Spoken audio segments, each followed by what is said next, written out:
everyone. So today I have decided I'm going to make chicken roast, Kerala style chicken roast. This is a very traditional dish along with appams. So appams are a kind of this is made up of fermented rice, and it's like a cup. It comes out like a cup after it is made, and it goes very well with roast, chicken roast, and any kind of vegetable stew also. It goes very well, as well as it has a very lacy texture, so this is a very authentic traditional Kerala dish.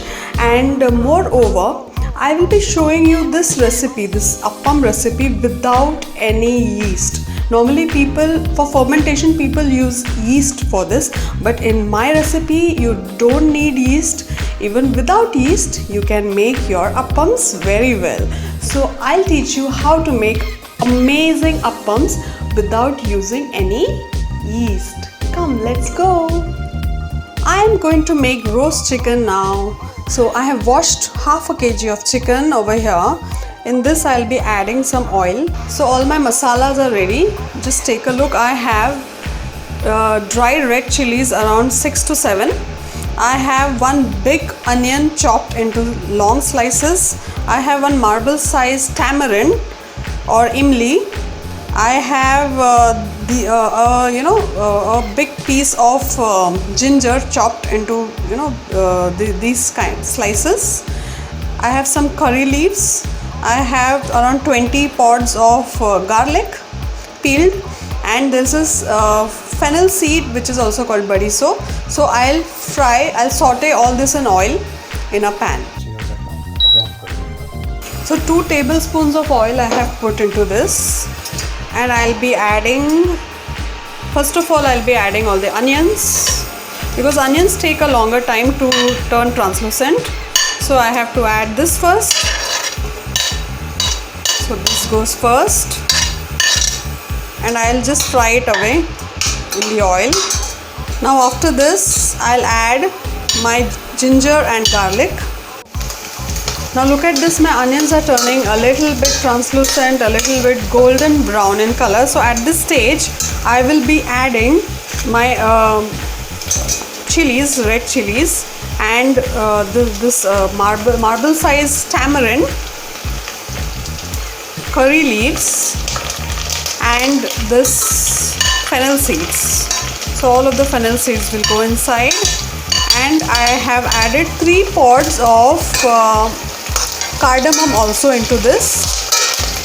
So the cardamom is also frying in this. So 3 pods of cardamom I have put into this, and it is frying away.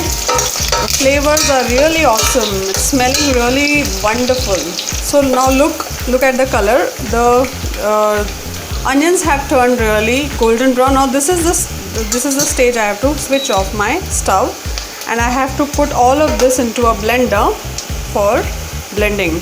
You have to retain the oil for further cooking, so please see to it that drain off all the oil and then add your masalas into the blender.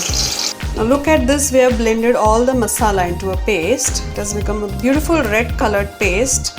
So to the remaining oil which was left after frying the masalas, we'll add 2 teaspoons of clarified butter. So this half a kg of chicken is washed and kept aside. We'll be adding all this into the oil, and we'll just fry it.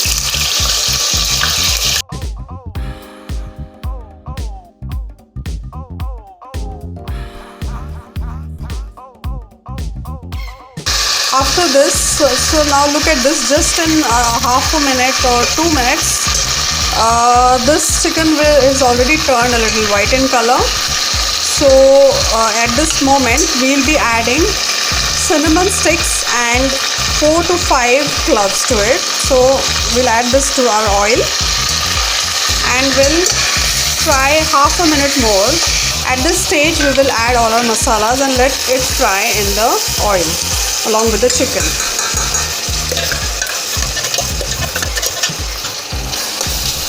Look at the beautiful color of the paste which we just prepared. It's looking really yummy. So once we see the signs of oil coming over this top, this edges, we will add salt to this gravy. So this is a very traditional dish in Kerala. This chicken roast is very famous in Kerala. It is eaten with appams, with rice, boiled rice, with steamed rice, with ghee rice, or with doshas. So this is really a very loved dish, a very traditional and authentic dish in Kerala. Prepare this and you'll really feel like you're in Kerala right now if you're having this. Now at this stage I will add a little bit of salt, 1.5 teaspoon of salt, 1 teaspoon of turmeric powder or haldi powder, paprika powder, very little because I've already added a lot of chilies to this. So very little of paprika powder just for a bit of color. So look at this, the oil is coming out. Can you see the oil, the bubbles forming over here? We will add a bit of water to all the masalas and see, look at the water which we added to our masala, and we will pour it into the chicken and let it cook for some time.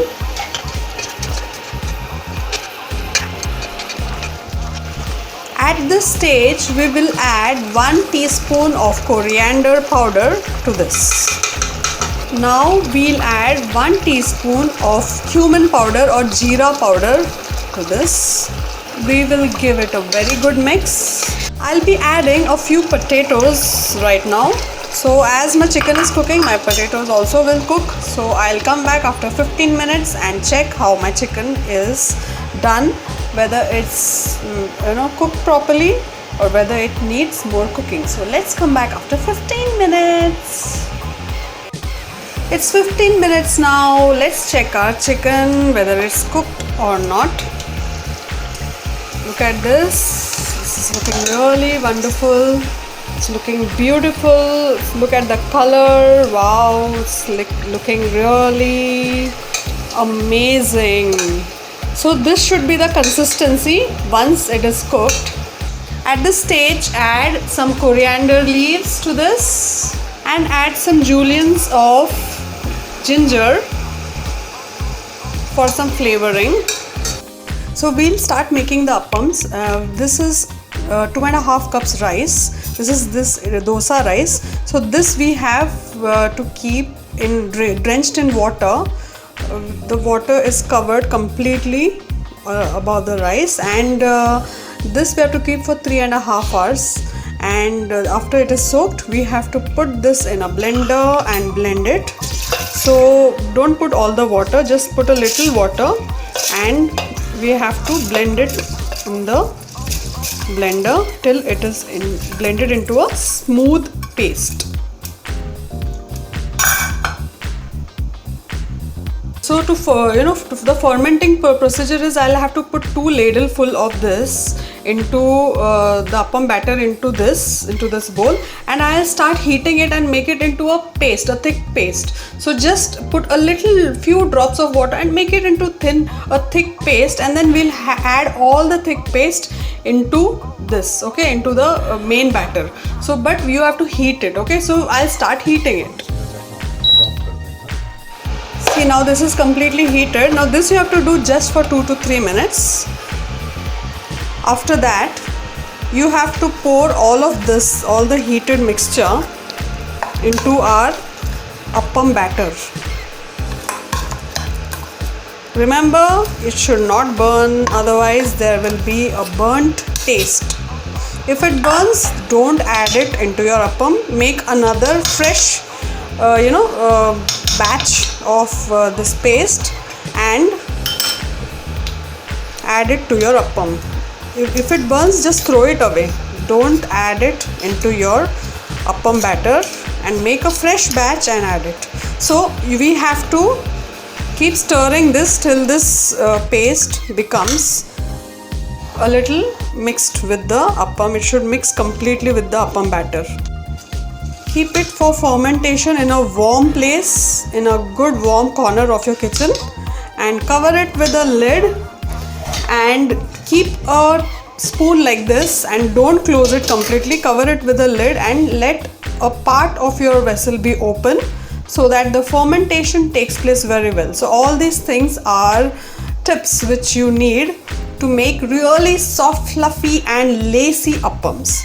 So for this, remember this, you have to keep a little part open and not completely cover it. So this spoon has to be kept as it is, and now we'll just keep it aside in a warm place and let it ferment for at least 6 to 7 hours or overnight. Our appam batter is ready to be made into appams, and now our appam batter is ready, and we'll add all of it into this bowl and we'll start we can start pouring appam. So to this I'll have to add little, we have to take only a little amount of this batter into another bowl, put little water, only little bit, and then at this stage I'll be adding sugar, 2 teaspoons of sugar and 1 teaspoon of salt to this. So at this stage I'm adding salt. I had not added any salt previously because the fermentation process was going on. Also to this I'll have to add 1 teaspoon of baking soda or baking powder. Also, if you have baking powder you can add that also, but 1 teaspoon of baking soda I have to add before pouring the appams into my pan. Okay, so we have to mix this very well. Keep it for 2 minutes just so that everything, the soda does its work. The baking soda has to do its work. So we'll just let it over here. Keep it over here. At the same time, also please remember, don't put too much water into this batter. The consistency should be only this much. So just mix it thoroughly so that the baking soda or the baking powder, whatever you have added into it, does its fermentation work so that your dosas, your appams come out very well. After 2 minutes I have taken this bowl of appam batter with everything mixed in it, and I'll pour it like this into my pan. So we have to take this kind of round pan, not the flat one. So we have to pour 2 or 3 ladles of it, and we have to turn it like this. See, we have to turn it all over like this and let it cook. Meanwhile, we'll add 1 teaspoon of clarified butter to it. You can add oil also if you feel like. So I am adding clarified butter to this.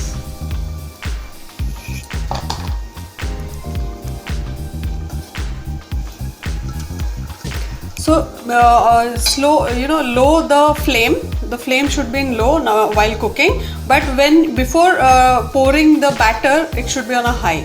So the pan should be really hot while you're pouring it, and now while cooking it should be on a low flame, and we should cover it and we should cook it. Take a look, our appam is ready. So it will easily come out like this. See, look at this.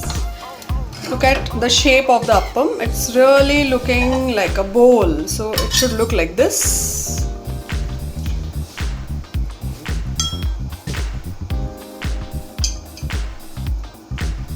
Before putting the batter into the pan, we should keep the flame on a high, and then we should pour the batter into the pan, and then we should turn it round and round like this. Can you see all the laces forming over here? So that's why it is called lace appams, or vellappam also it is called. So it should have this lacy texture and it should look like a bowl. So we'll add to the corners, we'll add some clarified butter and we'll let it cook. So we have to keep the lid and cook like this so that your appams all the moisture is trapped inside, and your appams come out with really good texture like this. The texture, look at the texture of the appams, and you can see all these lace in that. So it's really looking wonderful. This is how it should look, and the middle part should be really thick. It should be thick in the between, and it should be very thin and crispy on the outer part. So this is how it should be. It's so amazing. My appams are looking so amazing, and they are having really good texture. And I am having this with some Kerala style chicken roast. these two are a combination of very traditional Kerala style food. So I'll just take a bite of this. Remember always your appam should be a little bit, a little bit fluffy in between, and on the sides it should be very crisp. So this is how it should be looking. So here goes, I'll dip this into my chicken roast and I'll have a bite.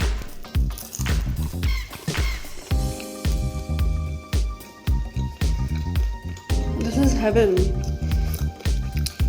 It has landed me to Kerala right now.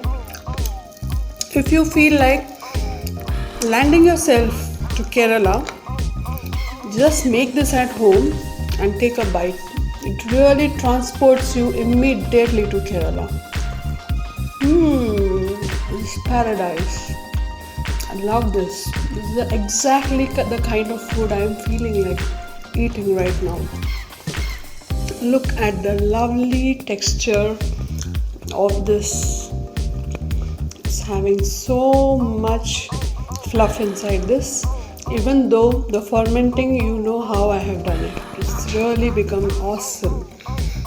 So try this at home and have it, guys.